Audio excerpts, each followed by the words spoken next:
Pada kesempatan ini, saya ingin menceritakan kembali sejarah singkat berdirinya komunitas Santo Fransiskus Assisi, Jalan Palang Merah, Medan.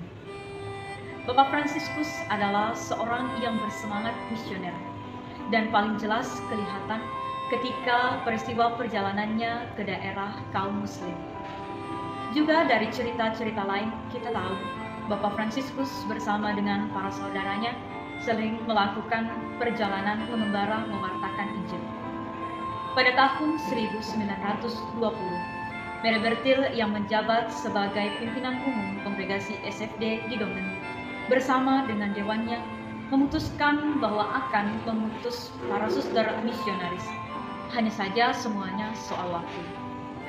Pada tanggal 14 September 1920, Mere Bertil menyampaikan kabar gembira kepada anggota Dewan Pimpinan Kongregasi SFD di Dongen bahwa Monsignor Hopmans dari Breda sebagai penasehat rohani kongregasi telah mengabulkan permohonan Mere Bertil dan menyetujui rencananya untuk mulai berkarya di salah satu daerah misi.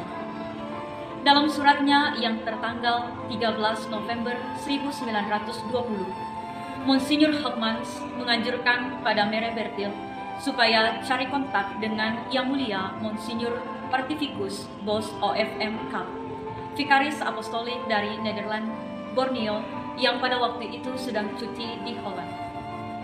Suatu tawaran dari pihak Dongen untuk mulai berkarya di Borneo ditolak oleh Monsignor Partivicus Bos. Tetapi tawaran yang serupa untuk memberi bantuan pada misi Pater Kapusin di Sumatera ada. Dengan senang hati diterima oleh Pater Matthias de Wolf, pastor di Medan. Tawaran ini terbuka bagi semua suster untuk mendaftarkan diri secara sukarela menjadi misionaris. Akhirnya pada bulan Juli 1922, nama-nama para suster yang akan diutus diumumkan. Mereka ialah Suster Leo, Suster Hildegardis, Suster Salesia, Suster Edmunda, Suster Laurentin, dan Suster Pudentiana. Para suster berangkat pada hari Sabtu tanggal 17 Maret 1923 dengan kapal laut Jan Pieter Zonkoen yang pada waktu itu bernama Netherlands Indie. Pada tanggal 17 April 1923, para suster sampai di Medan. Untuk sementara mereka tinggal di rumah seorang Tionghoa yang terletak tepat di seberang gereja. Pastor De Wolf sebagai pastor paroki di Medan berpendapat jalan yang terbaik untuk bekerja dengan hasil yang baik mulailah dengan sekolah Eropa. Pada tanggal 2 Juli, sekolah diberkati oleh pastor dengan nama pelindung Sin Yosef. Sekolah rendah Eropa Roma Katolik Santo Yosef bersubsidi. Upacara peletakan batu pertama susteran dan asrama berlangsung pada tanggal 17 Mei 1925.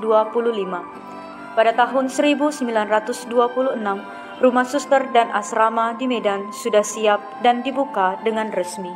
Pada tahun 1939, dibuka TK dengan program Montessori oleh Suster Natalia dan dibangun gedung baru sebelah rumah suster untuk Sekolah Pendidikan Putri atau SMKK.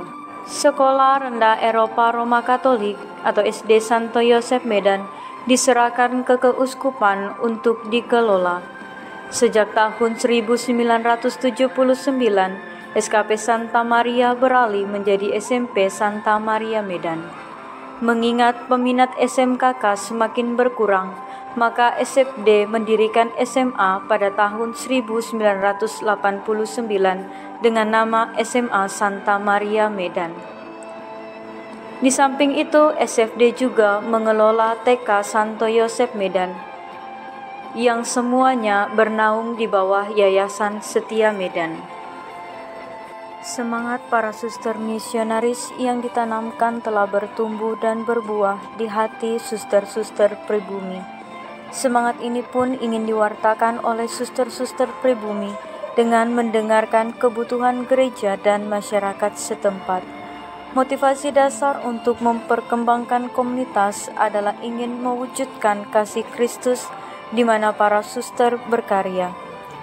Berkat rahmat Tuhan, komunitas Jalan Palang Merah Medan beserta karya-karyanya yang telah dimulai oleh para suster pendahulu hingga sekarang boleh berkembang dan menjawab kebutuhan masyarakat di era milenial ini, yang membantu mendampingi anak-anak muda untuk lebih mandiri seperti Asrama Putra yang baru diresmikan pada tahun 2021 yang lalu. Di sela-sela kesibukan para suster di tempat karya, kebersamaan tetap dapat terlihat dengan penuh sukacita, baik di ruang makan, saat rekreasi, juga saat berkebun dan berkreasi dalam pengembangan diri.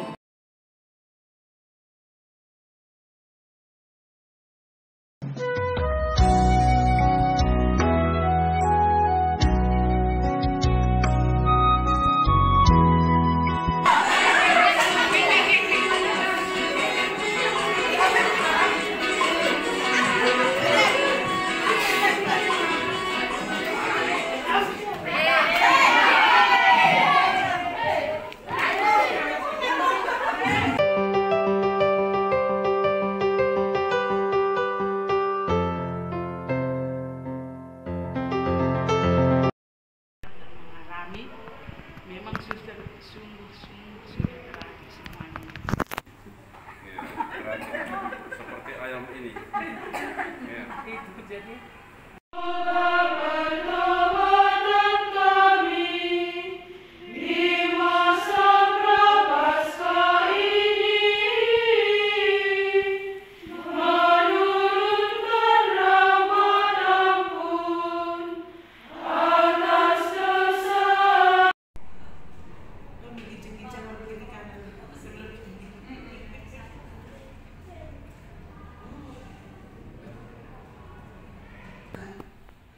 Untuk ini kita mohonkan doa Bunda Maria agar apa yang menjadi, apa yang telah ungkap